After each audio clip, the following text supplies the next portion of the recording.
Lucent प्राचीन इतिहास page 3 number पे शुरू करते हैं।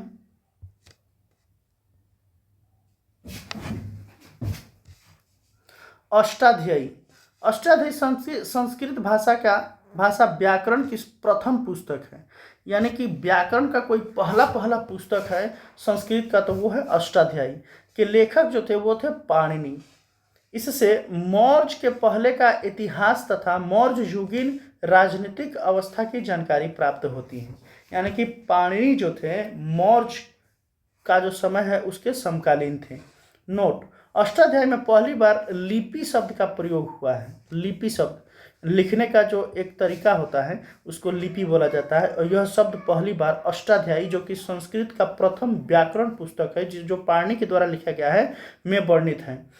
कात्यायन, कात्यायन की गार्गी संहिता, कात्यायन क्या लिखा, गार्गी संहिता गार्गी संहिता एक ज्योतिष ग्रंथ है, ज्योतिष से संबंधित है। फिर भी इसमें भारत पर होने वाले यवन आक्रमण का उल्लेख मिलता है। यानी कि उस समय जो यवन का आक्रमण था वो बहुत प्रभावी था, इसलिए वो है एक ज्योतिष ग्रंथ। लेकिन उसमें यवन यानी कि यवन जो है ना यूनानियों को बोला जाता है, जो ग्रीक देश से आया था। ग्रीस, अभी जो ग्रीस है जिसका राजधानी एथेंस है, उसका जो है वहां से आक्रमण यहाँ पे होता था। यूरोपियन कंट्री है, मेडिटेरेनियन सी के किनारे। पतंजलि, पतंजलि जो था ये पुष्यमित्र शुंग के पुरोहित थे। पुष्यमित्र शुंग, पुष्यमित्र शुंग जो था, पतंजलि जो था पुष्यमित्र शुंग के पुरोहित थे। इनके महाभाष्य से शुंगों के इतिहास का, पतंजलि के द्वारा जो किताब लिखा है महाभाष्य से शुंगों के इतिहास का पता चलता है। विदेशी यात्रियों से मिलने वाले प्रमुख जानकारी, यानी कि जो ट्रैवलर्स थे वो जो उनका जो डायरी था उसमें क्या लिखा गया है, उससे क्या इतिहास का जानकारी मिलता है ये देखेंगे। यूनानी रोमन लेखक, यूनानी रोमन लेखक, यूनान और रोमन आपस में सटा हुआ है, थोड़ा सा दूर है, ज़्यादा दूर नहीं। टेसियस, टेसियस यह ईरान का राजवैद्य था। टेसियस भारत के संबंध में इसका विवरण आश्चर्यजनक कहानियों से परिपूर्ण होने के कारण अविश्वसनीय है। यानी कि इतना ना ये बढ़ा चढ़ा के लिख दिया है कि विश्वास ही नहीं होता इसके कहानी को, लगता है कि जबरदस्ती लिखा है। हेरोडोटस, इसे इतिहास का पिता, फादर ऑफ हिस्ट्री कहा जाता है, हेरोडोटस को कहा जाता है।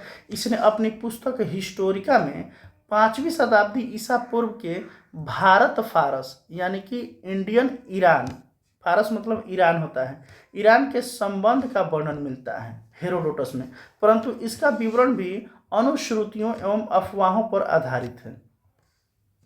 सिकंदर के साथ आने वाले लेखकों में नियार्कस, अनेसिक्रटस तथा अरिस्टोबुलस के विवरण अधिक प्रमाणिक एवं विश्वसनीय हैं। किसका, तो सिकंदर के साथ जो आया था वो नियार्कस, अनेसिक्रटस, अरिस्टोबुलस और अरिस्टोबुलस ये लोग आया था, इन लोग का विवरण ज़्यादा विश्वसनीय है।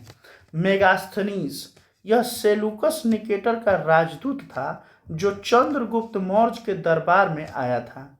इसने अपनी पुस्तक इंडिका में मौर्य युगीन समाज एवं संस्कृति के विषय में लिखा है।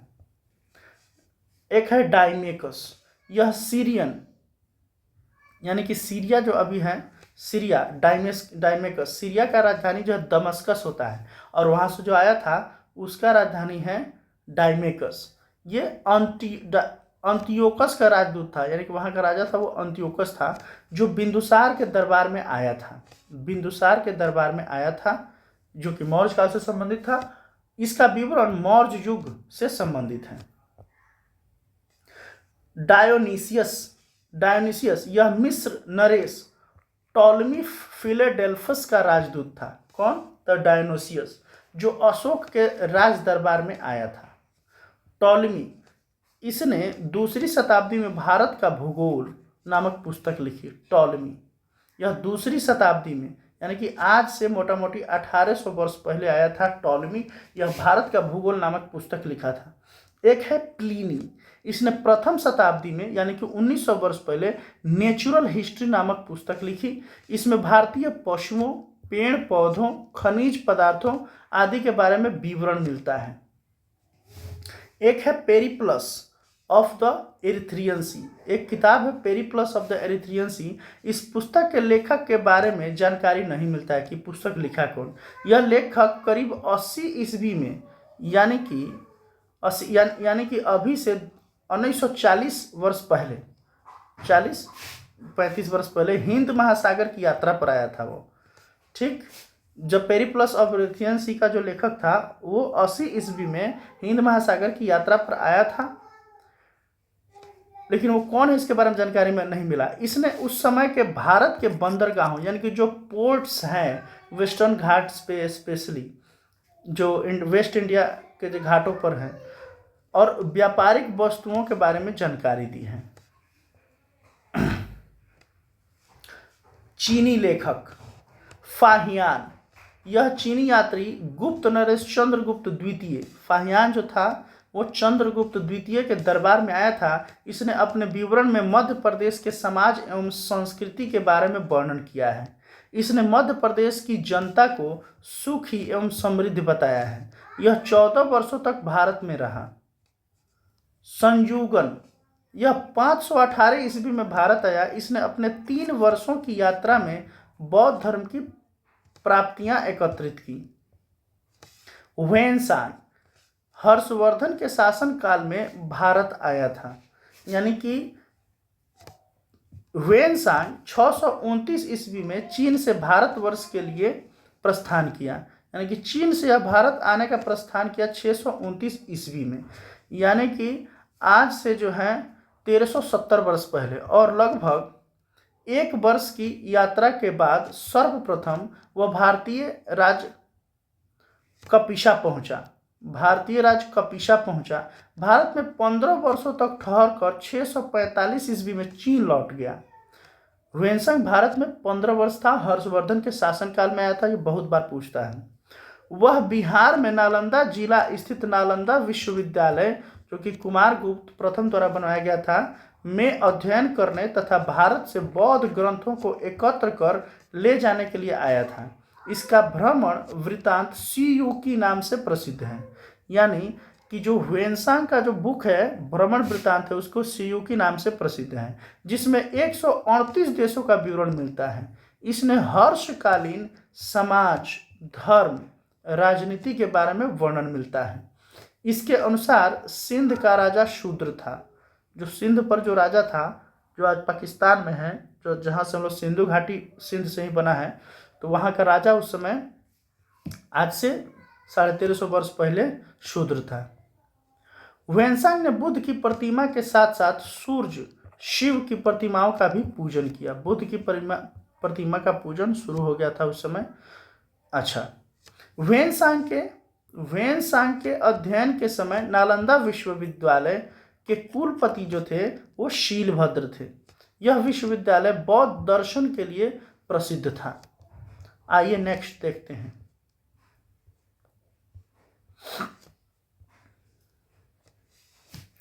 इत्सिंग यह 7वीं शताब्दी के अंत में भारत आया था। इसने अपने विवरण में नालंदा विश्वविद्यालय, विक्रमशिला विश्वविद्यालय तथा अपने समय के भारत का वर्णन किया है। अरबी लेखक अल बरूनी, यह महमूद गजनी के साथ भारत आया था। गजनी जो आज से 900 वर्ष पहले, मोटा मोटी 1000 वर्ष पहले भारत आया था, उसी के साथ अल बरूनी आया था।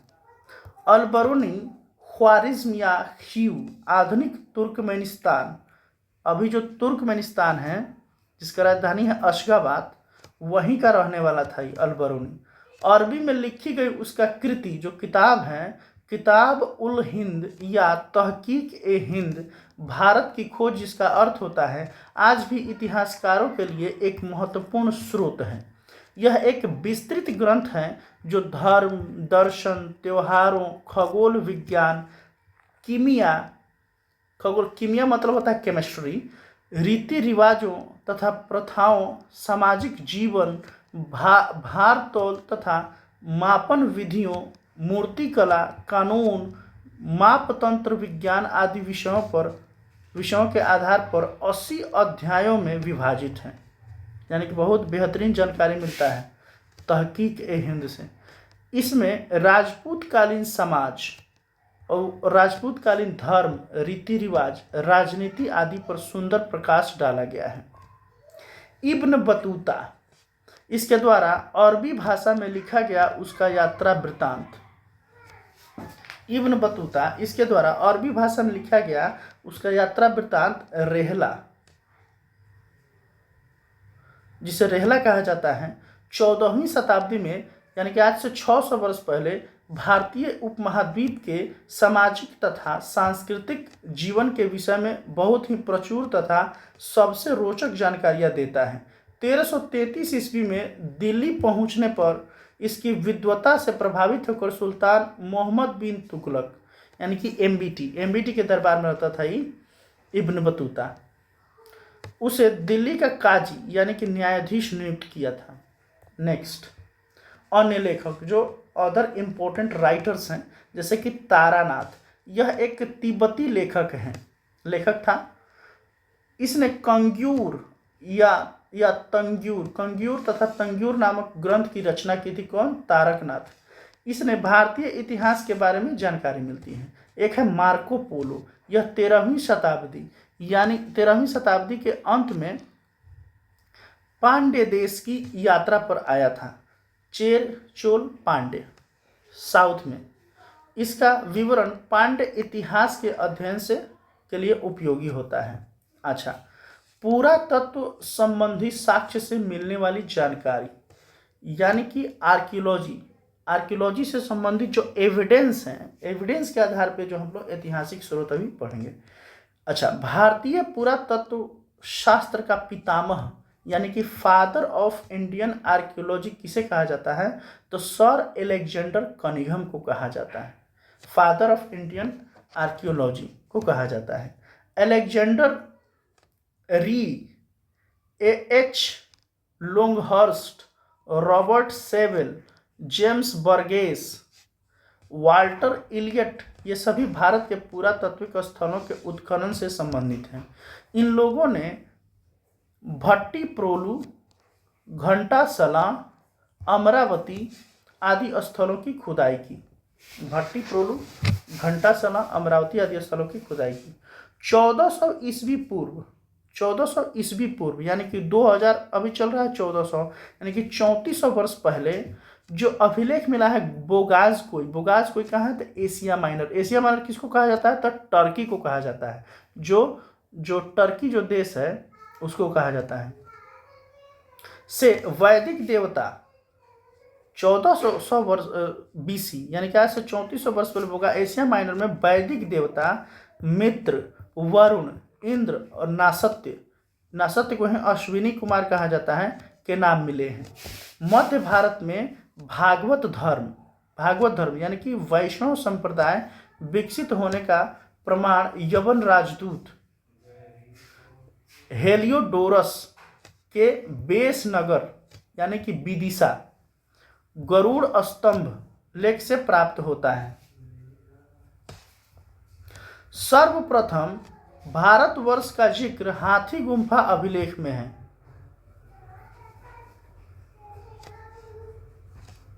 सर्वप्रथम भारतवर्ष का जिक्र हाथी गुम्फा अभिलेख में है। सर्वप्रथम दुर्भिक्ष का जानकारी देने वाला अभिलेख सहगौरा अभिलेख है। इस अभिलेख में संकट काल में उपयोग हेतु खाद्यान्न सुरक्षित रखने का भी उल्लेख है। सर्वप्रथम भारत पर होने वाले हूण आक्रमण की जानकारी भीतरी स्तंभ लेख से प्राप्त होता है। यानी कि जो भी स्तंभ लेख है, शिलालेख है, बहुत इंपॉर्टेंट है, उससे घटना का सटीक जानकारी मिलता है। सती प्रथा का पहला लिखित साक्ष्य एरन अभिलेख शासक भानुगुप्त प्राप्त होता है गुजरात से। सातवाहन राजाओं का पूरा इतिहास उनके अभिलेखों के आधार पर लिखा गया है। रेशम बुनकर की श्रेणियों की जानकारी मंदसौर अभिलेख से प्राप्त होता है। रेशम बुनकर श्रेणियों की जानकारी मंदसौर अभिलेख से प्राप्त होता है। कश्मीरी नवपाषाणिक पुरा स्थल बुर्जहोम से गर्तवास या गड्ढा घर या फिर उसको बोला जाता है पिट हाउस का साक्ष्य मिलता है। मिला है। इसमें उतरने के लिए सीढ़ियां होती थी। यहाँ मनुष्य के साथ उनके पालतू कुत्ते को भी दफनाने की प्रथा प्रचलित थी। यह क्वेश्चन पूछता है कि बुर्ज होम किस लिए प्रसिद्ध था, तो वो पालतू कुत्ते को भी साथ में दफना दिया जाता था। पूरा स्थल उस स्थान को कहते हैं जहां औजार, बर्तन, इमारतें जैसी वस्तुओं का अवशेष मिलते हैं। नेक्स्ट,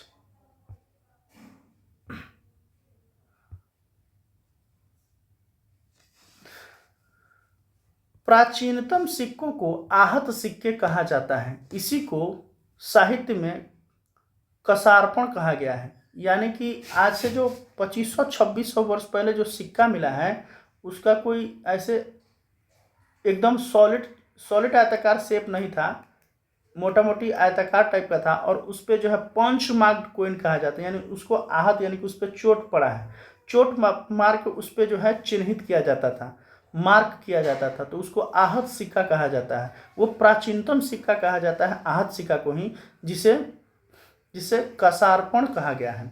सर्वप्रथम सिक्कों पर लेख लिखने का कार्य यवन शासकों ने किया। सिक्का पर जो लिखने का काम यवन यानी कि यूनानियों ने किया।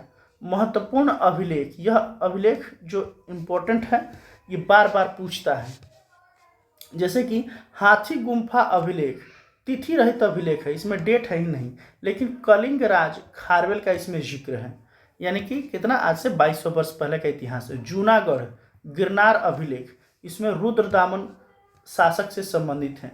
नासिक अभिलेख, नासिक कहाँ, महाराष्ट्र में है, ये गौतमी बलसिरी का इसमें शासक था, वो लिखवाया था। प्रयाग स्तंभ लेख, इसमें समुद्रगुप्त शासक के समय लिखा था ये। ऐहोल अभिलेख पुलकेशिन द्वितीय के समय। मंदसौर अभिलेख मालवा नरेश यशोवर्मन के समय। ग्वालियर अभिलेख प्रतिहार नरेश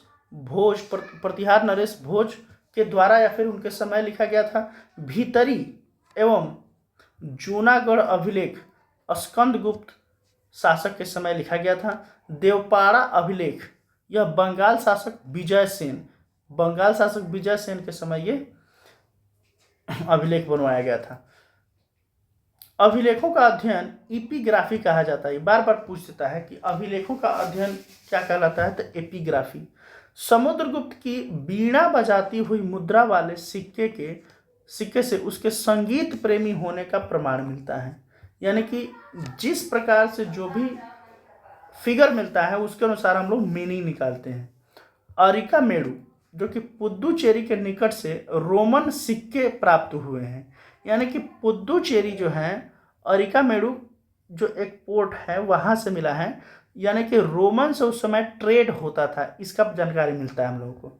सबसे पहले भारत के संबंध बर्मा, जिसको सुवर्ण भूमि, वर्तमान में म्यांमार, मलाया स्वर्णद्वीप जो मलेशिया है, कंबोडिया कंबोज, और जावा जो कि इंडोनेशिया यवद्वीप से स्थापित हुए। सबसे पहले भारत का जो संबंध है वो इन्हीं राज्यों से, इन्हीं देशों से संबंध बना, जैसे कि म्यांमार, मलेशिया, कंबोडिया और इंडोनेशिया से।